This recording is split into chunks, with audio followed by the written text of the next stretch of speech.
Welcome to Dark Side of Love.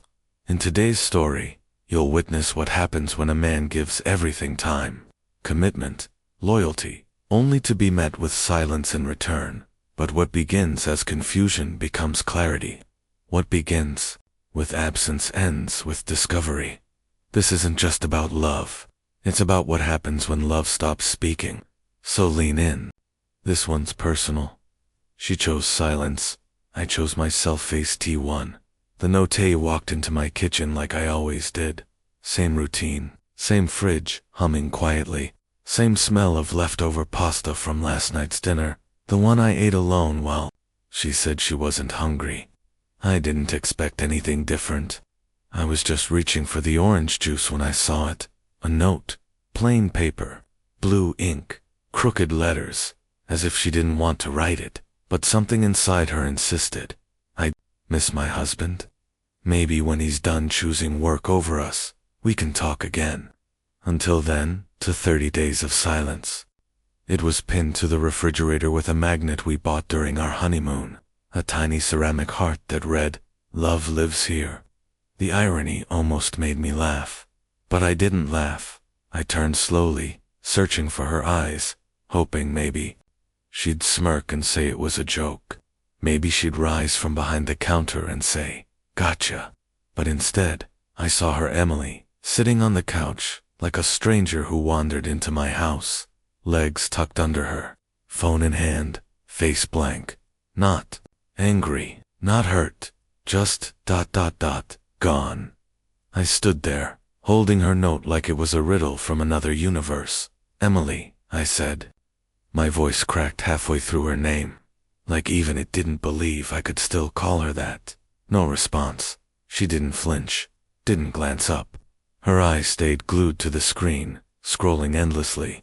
TikTok, Instagram, Pinterest, whatever world she now lived in. I wasn't invited. The silence wasn't new. No, that was the terrifying part. We had been fading quietly for months. Our conversations had started to feel like I was dragging something heavy across a gravel road. Every word left scrapes.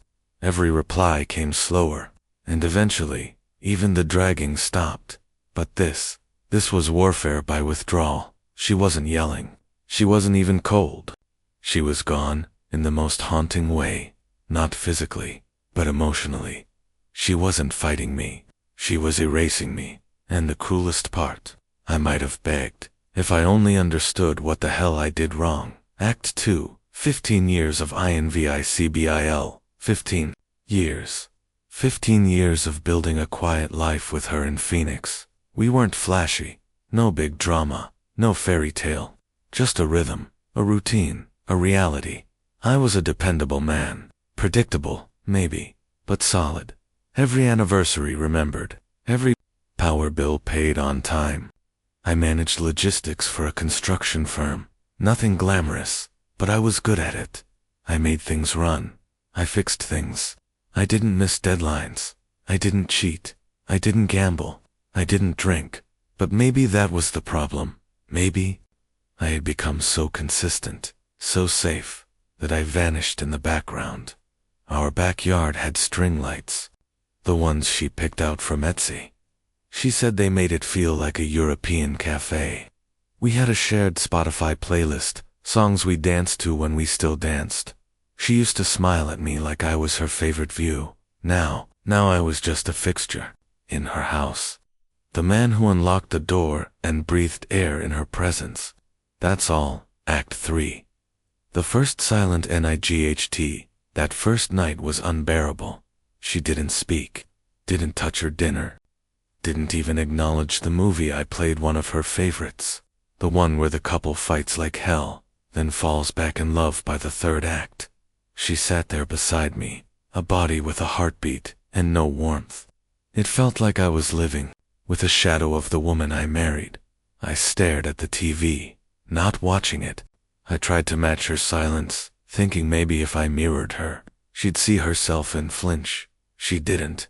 I asked myself a question I never thought I'd have to ask. Can a person leave you while still sitting next to you? Yes. Act 4. The small gestures that fell late the next morning. I made her coffee. Hazelnut roast. 2 sugars, no milk. Just the way she loved it. She used to hold the mug like it was a precious secret I gave her.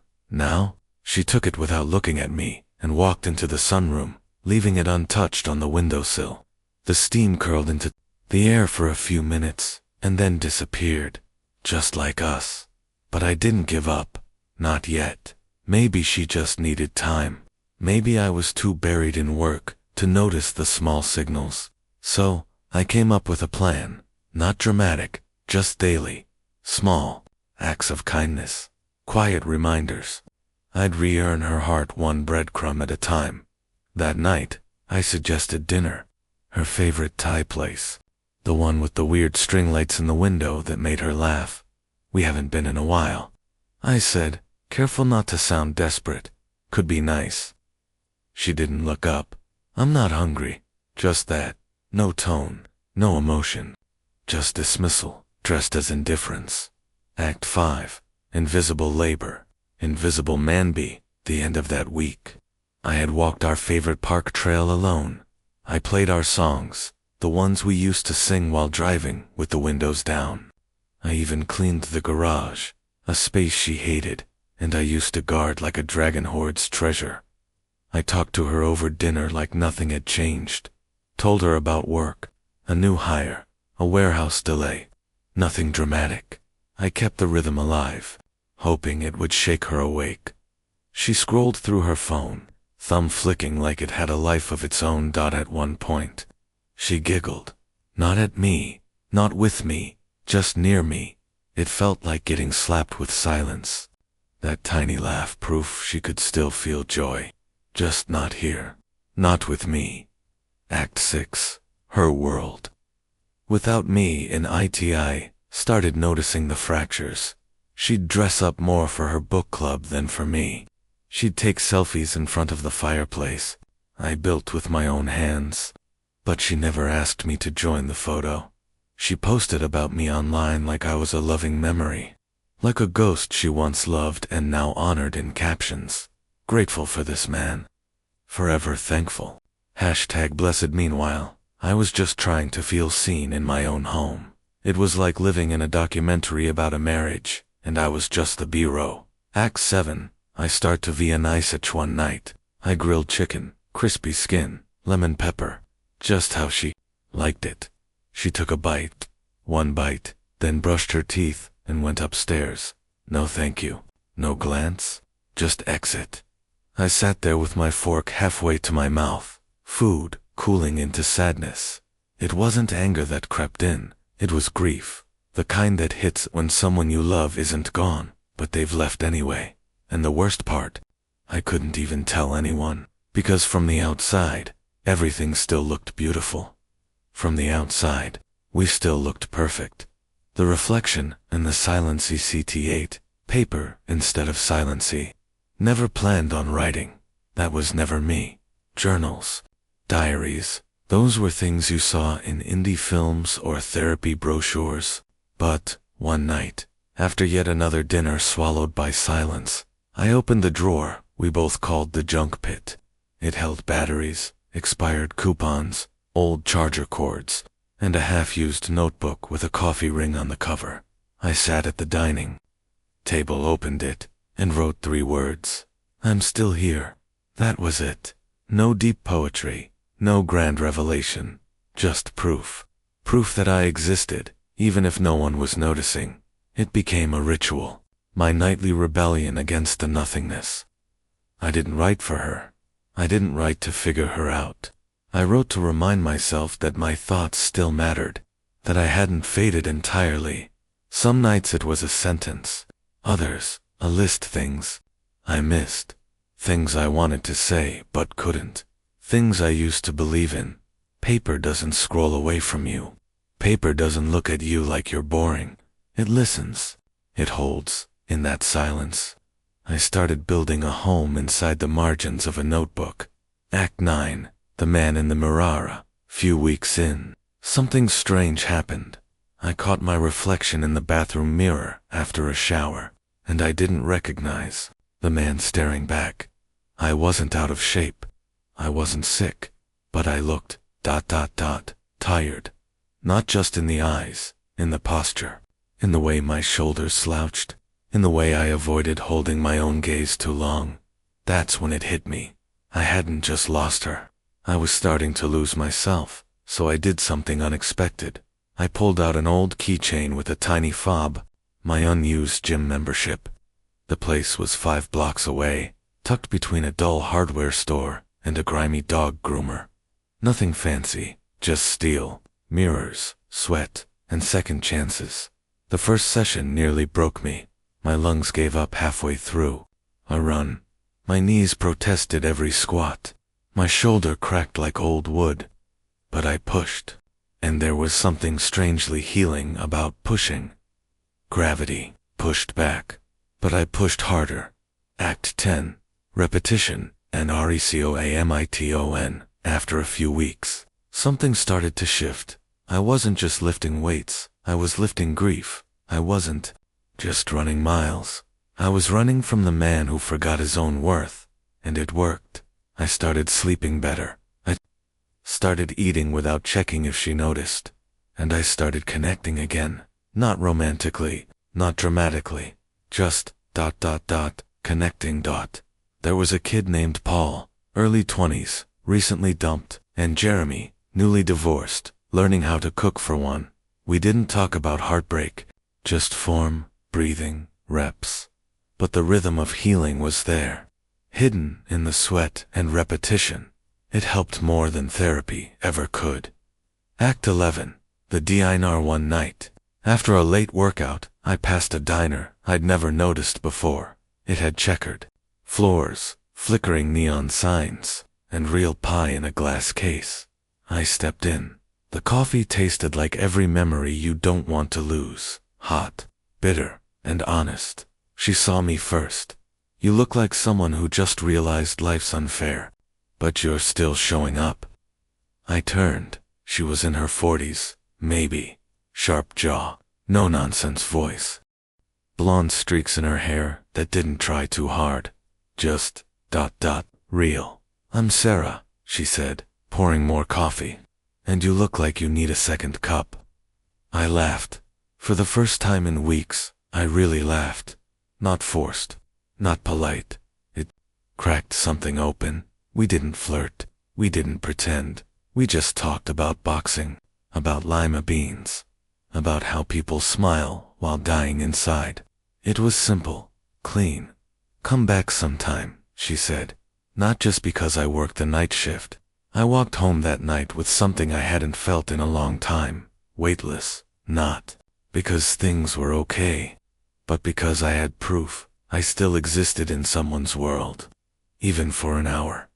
Act 12. The post that broke the ILUSEO in Sunday morning. Quiet. The faint scent of Emily's lavender shampoo drifted down the stairs. I was on the porch, scrolling my phone, sipping coffee. That's when I saw it. Her post. Instagram. A perfectly lit photo of her on the couch, wrapped in the knit blanket my mother made us. Hazelnut mug in hand, the one she refused to drink from. Just days ago. The caption. Sunday cuddles at home. Grateful for slow mornings with him. She tagged me. She painted a fairy tale. Warm tones. Cozy vibes.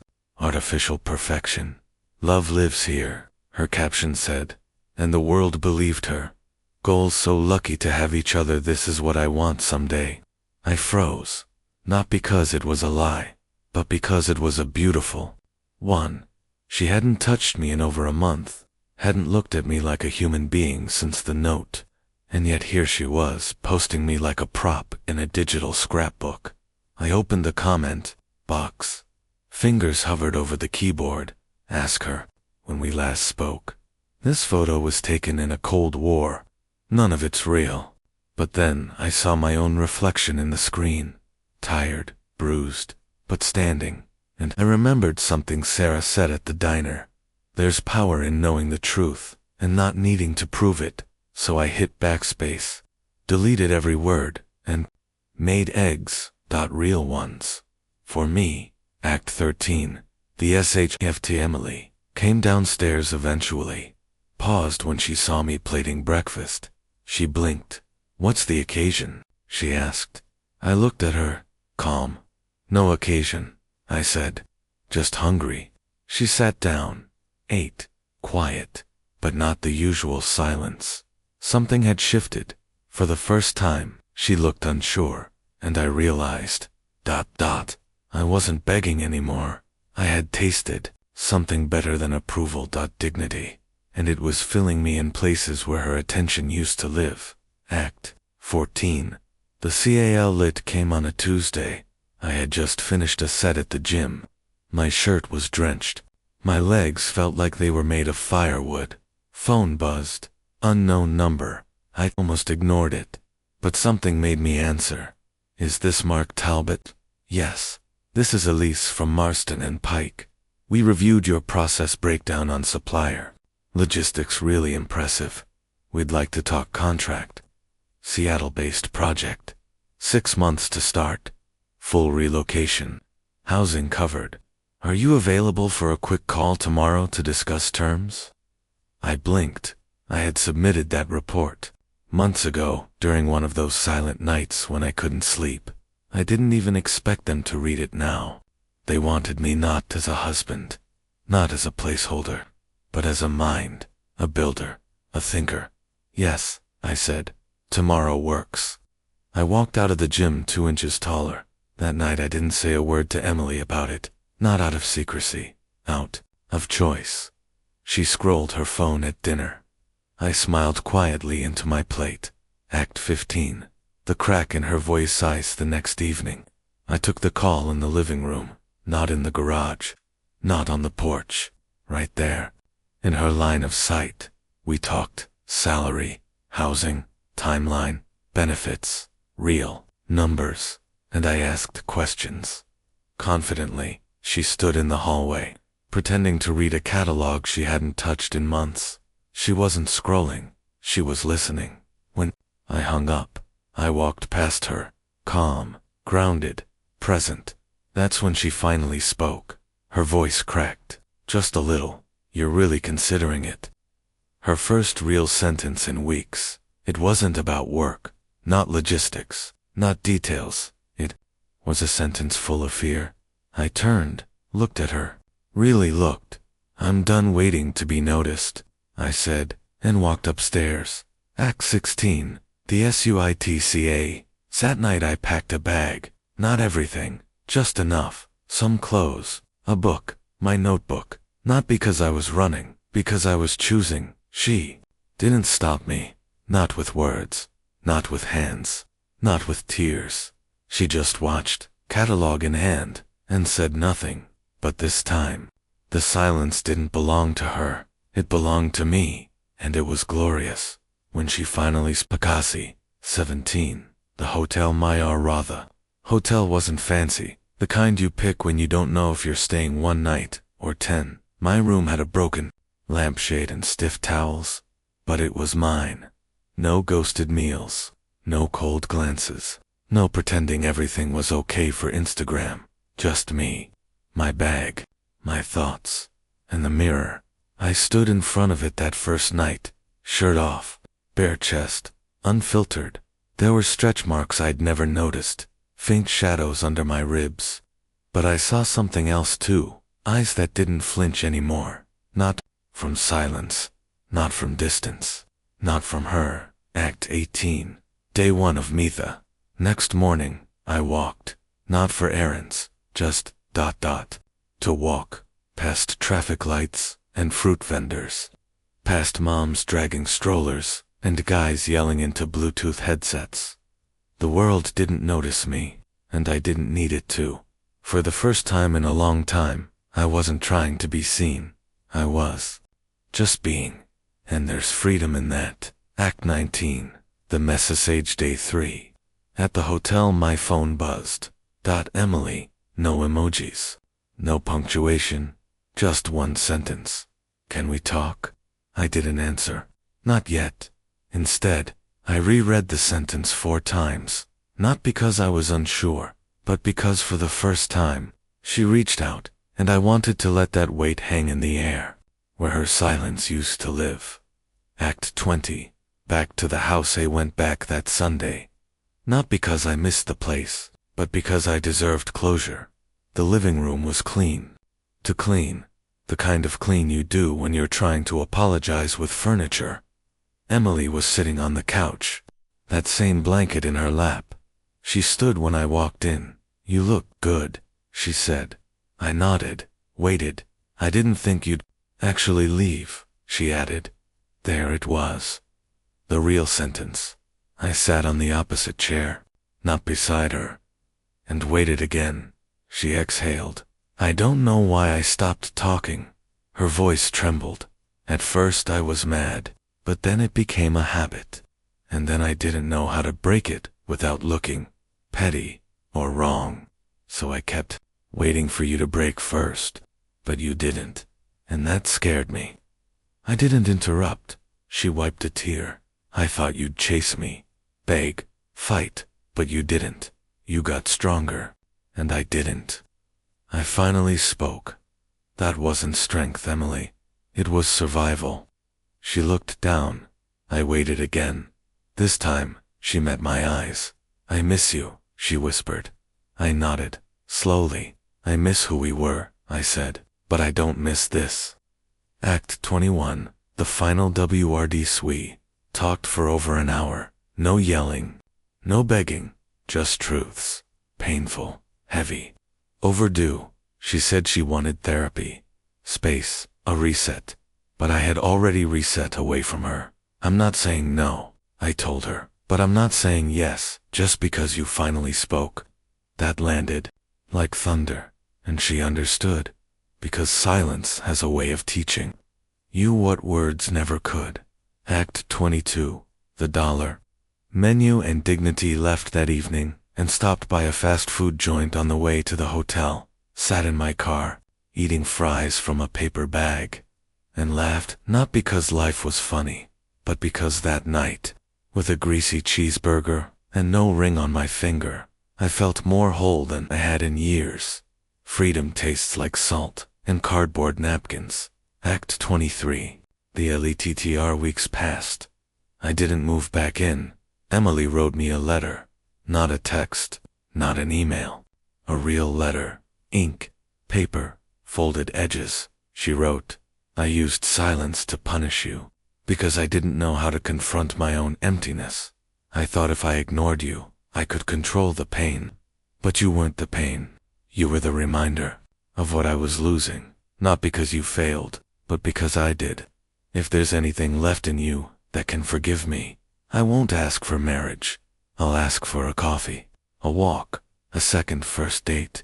I read it 3 times, folded it, put it in my drawer.